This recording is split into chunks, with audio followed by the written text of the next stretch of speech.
95 करोड़ भारतीयों को social security का कवच मिला है। गरीब मरीजों के लिए प्रारंभ की गई आयुष्मान भारत योजना से बीते वर्ष तक देश भर के अस्पतालों में 11 करोड़ से अधिक मुफ्त इलाज किए जा चुके हैं। इस योजना के तहत बीते वर्ष 2.5 करोड़ गरीबों के मुफ्त इलाज मिला है।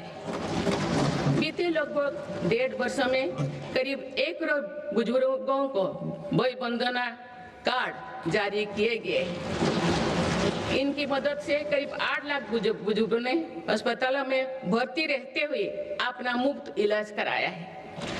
आज देश में बने 1,80,000 आयुष्मान आरोग्य मंदिर की वजह से मरीजों को घर के पास इलाज मिलना सुनिश्चित हुआ है। मेरी सरकार ने बड़ी बीमारियों के खिलाफ निर्णायक लड़ाई लड़ी है। सिकल सेल एनीमिया उन्मूलन मिशन में 6.5 करोड़ से अधिक नागरिकों का स्क्रीनिंग की गई है। इससे कई जनजातीय इलाकों में इस बीमारी को रोकने में मदद मिली है। मिशन मोड में चलाए जाए गए अभियानों के कारण जापानी इंसेफेलाइटिस जैसे बीमारियों पर प्रभावी नियंत्रण पाया गया है। उत्तर प्रदेश के कई पिछड़े इलाके ग्रामीण क्षेत्रों में इस रोग की प्रभावी रोकथाम सुनिश्चित हुई है।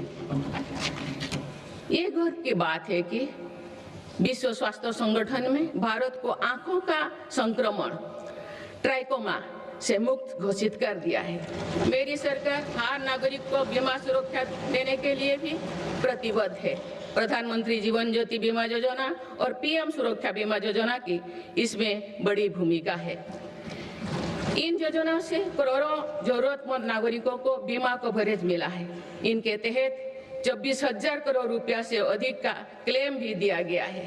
ये योजनाएं संकट के समय करोड़ों गरीबों का संबल बनी है। माननीय सदस्यगण, मुझे ये देखकर संतोष है कि आज देश के युवा किसान, श्रमिक और उद्यमी विकसित भारत के निर्माण में अपनी भूमिका का लगातार विस्तार कर रहे हैं। बीते वर्ष के उत्साहवर्धक आंकड़े इसका प्रमाण है। पिछले वर्ष में भारत ने रिकॉर्ड 350 मिलियन टन से ज्यादा खाद्यान्नों का उत्पन्न हुआ है। 150 मिलियन टन उत्पादन के साथ भारत दुनिया का सबसे बड़ा चावल उत्पादन देश बन गया है। हमारा देश विश्व का दूसरे सबसे बड़ा मछली उत्पादन देश भी बना है। ये ब्लू इकोनॉमी में देश की सफलता को दिखाता है। दूध उत्पादन क्षेत्र में भी भारत दुनिया के सबसे सफल देश के रूप में जाना जाता है। एक सहकारिता आंदोलन की मजबूती का परिणाम है। देश के मैन्युफैक्चरिंग सेक्टर में भी इस दौरान रिकॉर्ड ग्रोथ दर्ज किया है।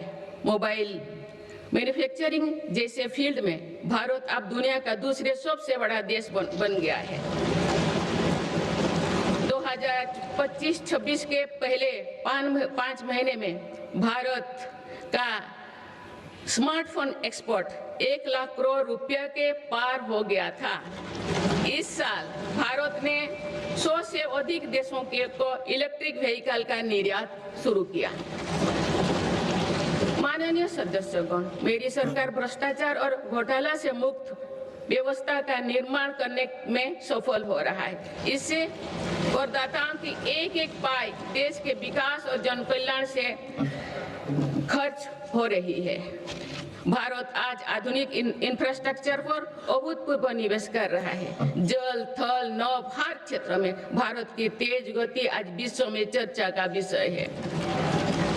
अटल जी के समय पीएम ग्रामीण सड़क योजना शुरू हुई थी।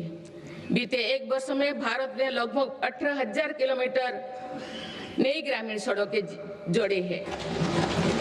आप भारत की करीब पूरी ग्रामीण आबादी सड़क से जुड़ चुकी है। गरीब तथा मध्यम वर्ग की सेवा में लगी भारतीय रेल तेजी से 100% इलेक्ट्रिफिकेशन के लक्ष्य के प्रति आगे बढ़ रही है। मिजोरम के आइजल और नई दिल्ली को डायरेक्ट रेल रोड से जोड़ा गया है। बीते वर्षों जब आइजल के स्टेशन पर पहली बार राजधानी एक्सप्रेस का आगमन हुआ तो स्थानीय लोगों के उत्साह ने सारे देश को प्रसन्नता से के भाव से जोड़ा है। जम्मू कश्मीर विश्व के सबसे उच्च रेलवे आर्च ब्रिज, चुनाव ब्रिज और तमिलनाडु में नई पोंगन ब्रिज का निर्माण कर भारत ने इंफ्रास्ट्रक्चर क्षेत्रों में एक कीर्ति